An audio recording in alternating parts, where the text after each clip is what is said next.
Alhamdulillah, alhamdulillahi rabbil alamin, alladzi nahmaduhu wa nasta'inuhu wa nastaghfiruh wa na'udzu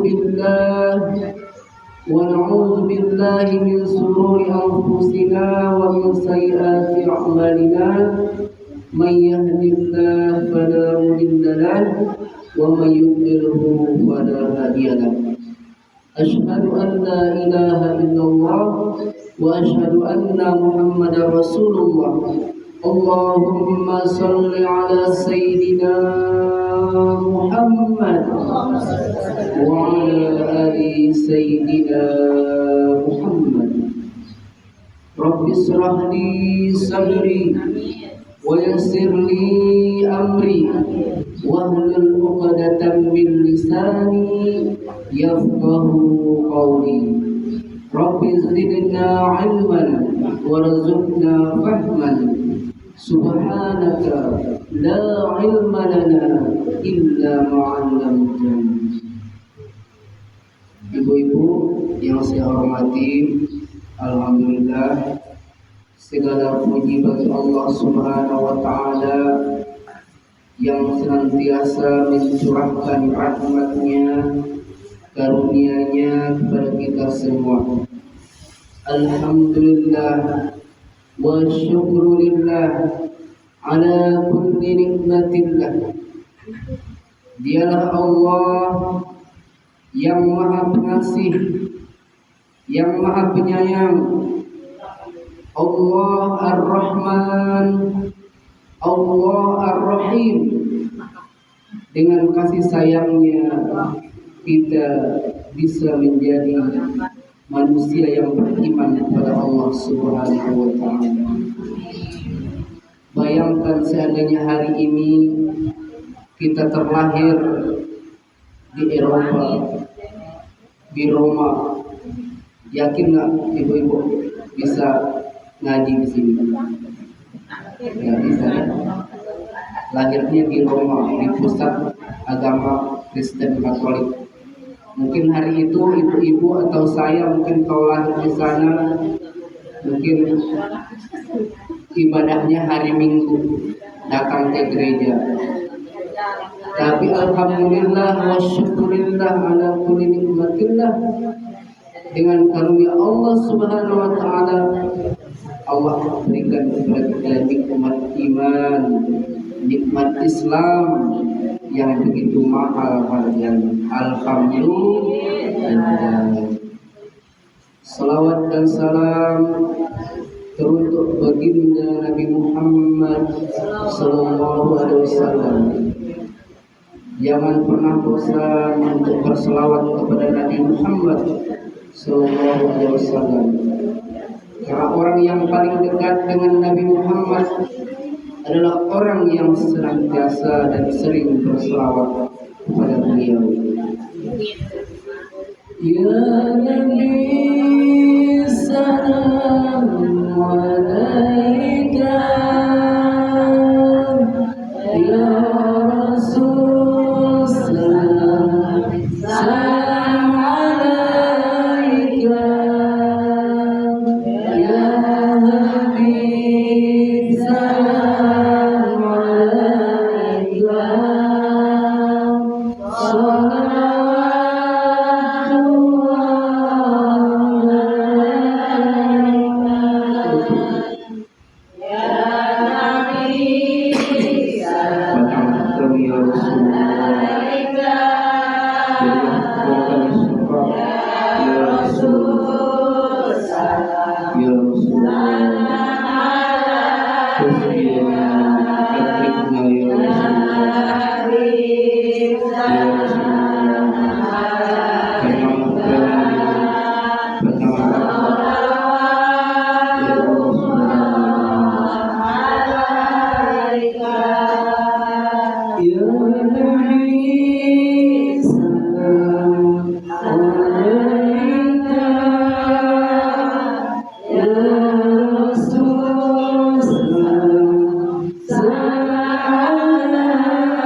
Semoga ibu-ibu yang telah berselawat tadi kelak akan berkumpul bersama Nabi Muhammad SAW, mendapatkan syafaat dan diberi minum dari telaga Al-Kautsar. Telaga Al-Kautsar ini Bu lebih manis dari madu, lebih putih dari susu, lebih dingin, lebih sejuk daripada salju. Kalau kita ingin minum dari telaga Al-Kautsar ini, maka kita harus mendatangi telaga-telaga yang disediakan di dunia. Kalau kita ingin minum dari telaga Al-Kautsar, maka terlebih dahulu kita datangi telaga-telaga yang ada di dunia. Apa contohnya Bu? Majelis-majelis taklim, majelis zikir, majelis ilmu. Nah, ini akan membawa kita nanti ke telaga yang sesungguhnya. Di sana Rasulullah SAW menunggu umatnya. Misalnya ibu selama di dunia rajin datang ke majelis ilmu, majelis taklim, majelis zikir, Rasulullah SAW tadi sudah menunggu di telaga Al-Kautsar. Kalau kita dikasih minum telaga Al-Kautsar, tidak akan haus lagi selama-lamanya. Alhamdulillah. Yang masih minum dari telaga Al-Kautsar, ada orang-orang yang khusus langsung dari tangan Rasulullah dikasih minum, yaitu orang yang paling dekat dengan Rasulullah. Orang yang paling dekat dengan Rasulullah adalah orang yang paling banyak berselawat, yang sering berselawat kepada Nabi Muhammad SAW. Lalu ada juga dari keluarga Rasulullah. Kalau ibu-ibu yang ngasih minumnya nanti keluarga atau putri Rasulullah SAW. Ada berapa putri Rasulullah? Ada 4. Fatimah, Ruqayyah, Zainab, Ummi Kalsum. Nah, bagian ibu-ibu nanti yang ngasih minum putri Rasulullah atau istri Rasulullah, atau mungkin orang-orang soleh yang memiliki keutamaan di sisi Rasulullah Sallallahu Alaihi Wasallam. Amin ya Rabbal Alamin. Supaya kita bisa nanti meminumnya, terlebih dahulu di dunia kita rajin datang ke telaga-telaga yang di sana kita meminum daripada spiritual, rohani, ilmu-ilmu yang akan menyejukkan hati kita. Senang gak Bu berkumpul di majelis taklim? Alhamdulillah. Majelis zikir, majelis taklim itu kata Rasulullah SAW adalah bagaikan taman surga di dunia. Apabila engkau menemui atau melewati taman-taman surga, maka mampirlah di sana, kata Rasulullah. Sahabat bertanya, apa itu taman surga di dunia? Yaitu majelis-majelis zikir, majelis-majelis ilmu. Alhamdulillah, siapa yang masuk ke taman surga di dunia, insya Allah nanti akan dituntun ke taman surga yang sesungguhnya.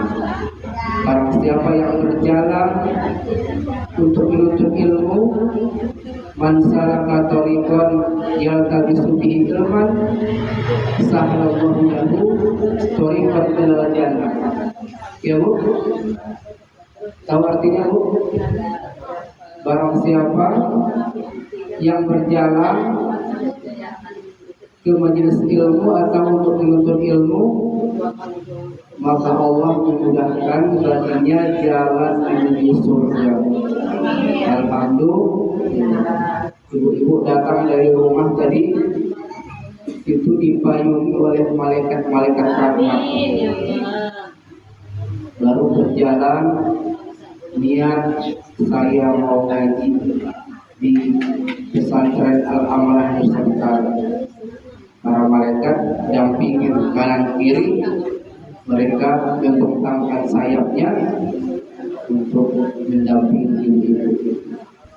Ketika ibu-ibu di sini sudah ngaji dengan khusyuk tertib, mendengarkan dengan khusyuk, maka para malaikat datang dari sana, dari jalanan, semuanya kumpul. Akhirnya mereka membentuk lingkaran seperti lingkaran kita tuh. Ada malaikat di sini yang melingkar. Lingkar mereka ini sampai ke aras. Di atasnya ada lagi, terus. Lalu Allah Subhanahu wa Ta'ala pun kagum dan bertanya, wahai para malaikat, apa yang kalian lakukan di sana? Kami sedang berada di majelis zikir karena ada ibu-ibu yang lagi ngaji di pesantren Al-Amalah Nusantara. Kami senang dan kami ikut untuk mendapatkan berkah dan majelis. Allah bertanya, apa yang ibu-ibu di Al-Amalah inginkan? Bu, pengen apa untuk ngaji, Bu? Ibu-ibu datang ke sini pengennya apa? Nyari pahala. Kata Allah, saya akan kasih pahala. Apalagi, Bu? Nyari ilmu. Terus apalagi? Ingin bebas dari neraka. Kata Allah, nanti akan saya bebaskan mereka dari neraka. Apalagi, Bu? Ingin masuk surga, kata Allah, nanti akan saya masukkan dalam surga. Kata Allah, kalau ibu istiqomah sampai akhir hayat ngaji, ketika sakaratul maut datang, malaikat Israil sudah siap-siap mau nyabut nyawa, insya Allah kita akan meninggal dengan husnul khatimah. Amin. Barang siapa yang istiqomah, Allah kirim nanti malaikat yang ngasih kabar gembira, akan diperlihatkan baginya tempatnya di dalam surga. Innal ladzina qalu rabbuna Allah tsumma istaqamu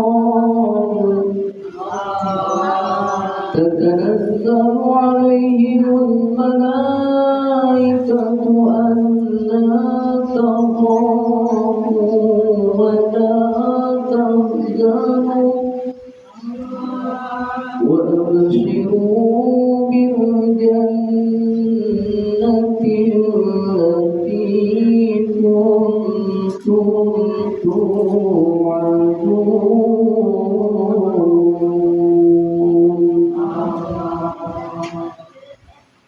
Sesungguhnya orang-orang yang berkata Rabbuna Allah, Tuhan kami adalah Allah, kemudian mereka istiqomah, maka turun kepada mereka malaikat-malaikat yang akan memberikan kabar gembira.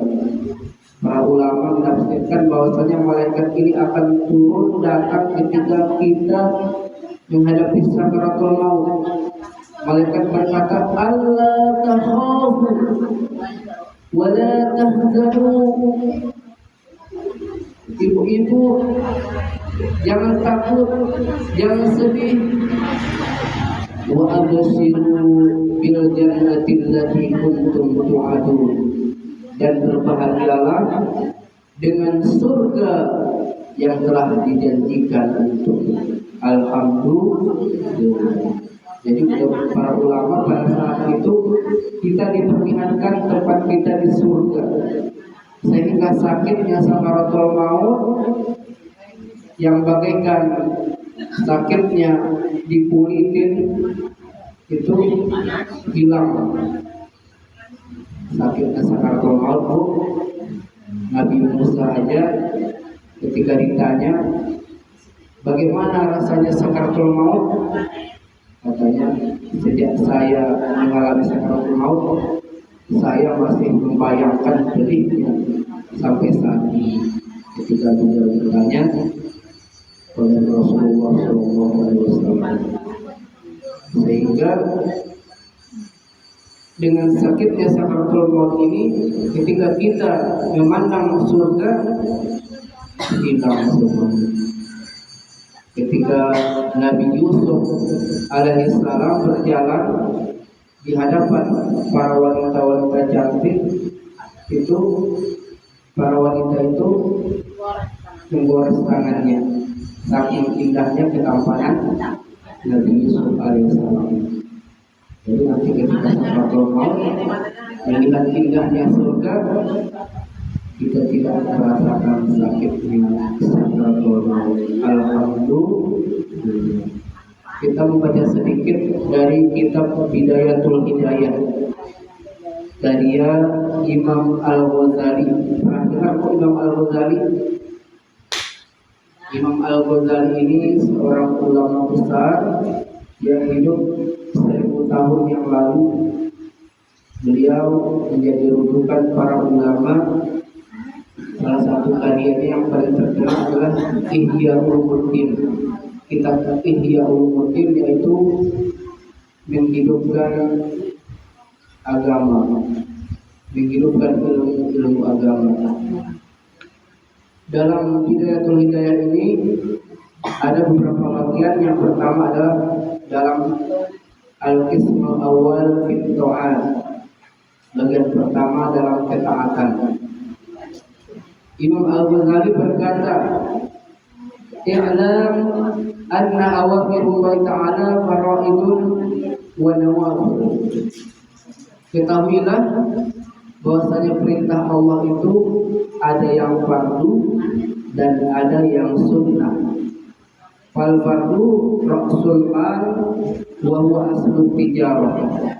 Maka yang fardu ini adalah dianya modal dagang, modal perniagaan yang dengannya akan menghasilkan nantinya. Sedangkan yang sunnah itu adalah keuntungan yang diperoleh daripada dagang tersebut. Paham kok maksudnya Bu? Jadi taat itu ada yang fardu, ada yang sunnah. Kalau yang fardu itu ibaratnya modal. Kita berdagang kan harus ada modal ya. Dengannya kita bisa berdagang. Sedangkan yang sunnah ini bagaikan keuntungan yang kita dapat. Allah Subhanahu wa taala berfirman dalam hadis qudsi. Hadis qudsi ini adalah firman Allah tetapi yang disampaikan oleh Rasulullah SAW melalui hadis, disebut dengan hadis qudsi. Beda dengan Al-Quran. Kalau Al-Quran melalui malaikat Jibril diturunkan kepada Rasulullah. Sedangkan hadis qudsi ini perkataan Allah yang diilhamkan ke dalam hati Rasulullah, lalu Rasulullah SAW menyampaikannya kepada umat. Yaqulullah tabaraka wa ta'ala ma taqarraba ilayya al-mutaqarribun bimisli ada'i maqtaratu alaihim wa la yazalu al-'abdu yataqarrabu ilayya bil nawafil. Allah Subhanahu wa taala berfirman, tidaklah seorang hamba mendekat kepadaku yang aku senangi, yaitu ketika mereka melaksanakan ibadah-ibadah fardu.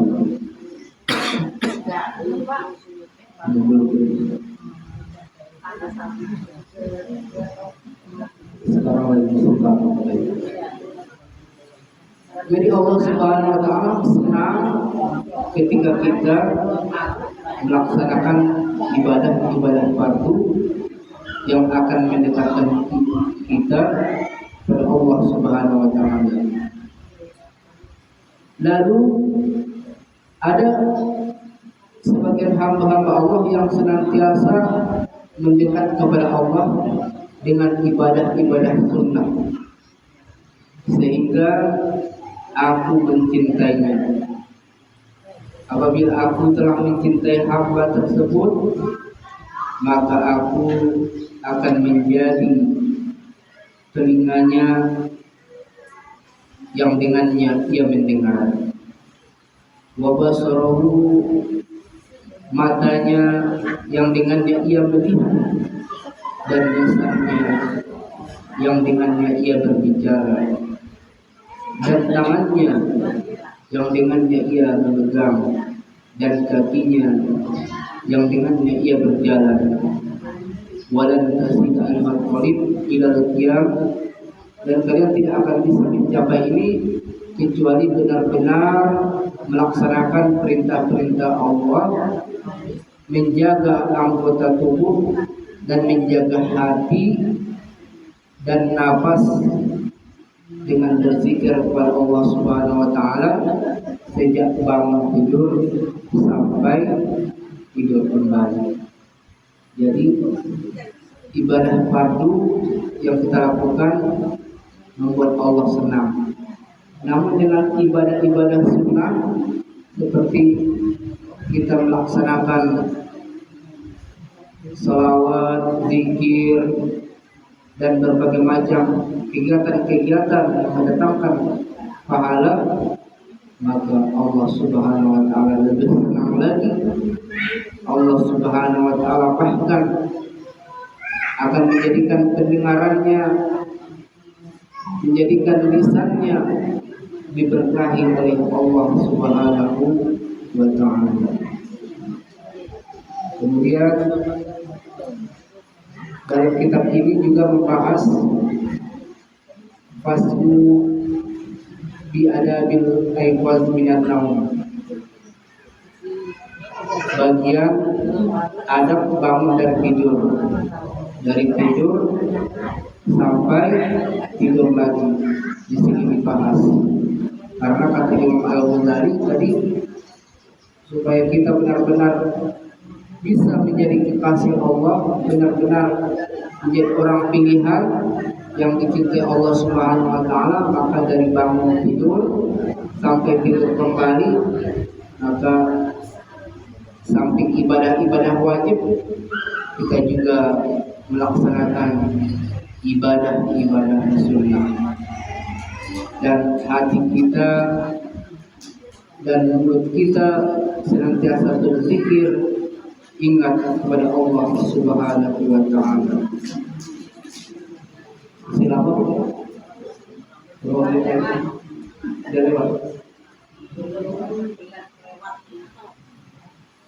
Terakhir, saya ingin menyampaikan bahwasanya kemarin Habib Umar bin Hafiz datang ke Indonesia.